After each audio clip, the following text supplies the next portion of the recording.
ಇದು crime drama thriller ಕತೆ. ಶುರುವಾಗದೆ ಒಂದ್ ದೊಡ್ಡ ಟ್ವಿಸ್ಟ್ ಇಂದ. ನಮ್ ಹೀರೋ ರಾಧೆಯ ಲೈಫ್ ಅಲ್ಲಿ ಆಗ್ತಿರೋ ಕಾಂಪ್ಲಿಕೇಶನ್ ಒಂದು ಟೈಮ್ ಅಲ್ಲಿ ಜೈಲಿಗೆ ಹೋಗಿ ಬರ್ತಾನೆ.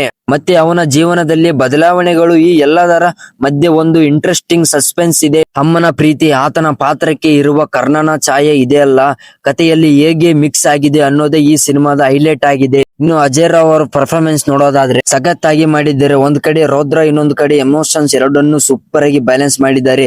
ಅವರ ಈ ತರ ರೂಲ್ ನೋಡೋಕೆ ಖುಷಿ ಆಗುತ್ತಿದೆ. ಸಿನಿಮಾಟೋಗ್ರಫಿ ವರ್ಕ್ ನೋಡೋದಾದ್ರೆ BGM ಲೆವೆಲ್ ಬೇರೆನೆ ಇದೆ. ಒಂದೊಂದು ಸೀನಿಗೂ ಸಖತ್ತಾಗಿ ಎಲಿವಿನೇಷನ್ ಕೊಟ್ಟಿದ್ದಾರೆ.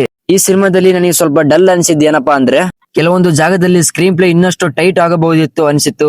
ಒಂದೆರಡು ಸೀನ್ಸ್ ಗಳನ್ನ ನೋಡಿದ್ರೆ ನನಗೆ ಬೋರ್ ಅನ್ಸಿತ್ತು. ಇನ್ನು ಇಂಟರ್ವಲ್ ಟ್ವಿಸ್ಟ್ ಆದ್ಮೇಲೆ ಕತೆ ಸಾಗೋ ಸ್ಪೀಡ್ ಸ್ವಲ್ಪ ಕಡಿಮೆ ಆಗುತ್ತೆ. ಆದ್ರೆ ಮತ್ತೆ ಕ್ಲೈಮ್ಯಾಕ್ಸ್ ಹತ್ರ ಪಿಕಪ್ ಆಗುತ್ತೆ. ಫೈನಲ್ ಆಗಿ ಈ ಸಿನಿಮಾ ಬಗ್ಗೆ ಹೇಳೋದಾದ್ರೆ ರಾಧೆಯ ಸಿನಿಮಾ ಒಂದು ಒಳ್ಳೆಯ ಕ್ರೈಮ್ ಡ್ರಾಮಾ ಥ್ರಿಲ್ಲರ್. ನೋಡೋಕೆ ಇಷ್ಟ ಪಡೋರಿಗೆ ಪಕ್ಕ ಎಂಟರ್ಟೈನ್ಮೆಂಟ್ ಸಿನಿಮಾ ಅನ್ಸುತ್ತೆ. ನನ್ ಕಡೆಯಿಂದ ಈ ಸಿನಿಮಾಕ್ಕೆ ರೇಟಿಂಗ್ 3/5 ಕೊಡ್ತೀನಿ. ಯಾರು ಇನ್ನು ಥಿಯೇಟರ್ ಗೆ ಹೋಗಿಲ್ಲ, ಹೋಗಿ ನೋಡಿ ಬನ್ನಿ. ಮತ್ತೆ ನಿಮ್ಮ ಒಪಿನಿಯನ್ ಏನು ಅಂತ ಕಮೆಂಟ್ ಮಾಡಿ ತಿಳಿಸಿ. ಇದೇ ತರ ಹೊಸ ಸಿನಿಮಾಗಳ ಬಗ್ಗೆ ರಿವ್ಯೂ ಬೇಕಂದ್ರೆ ನಮ್ ಚಾನಲ್ ನ ಸಬ್ಸ್ಕ್ರೈಬ್ ಮಾಡಿ, ಬೆಲ್ ಐಕನ್ ನ ಒತ್ತೋದ್ನ ಮರಿಬೇಡಿ. ಸಿಗೋಣ ನೆಕ್ಸ್ಟ್ ವಿಡಿಯೋ ಜೊತೆಗೆ. ಬಾಯ್.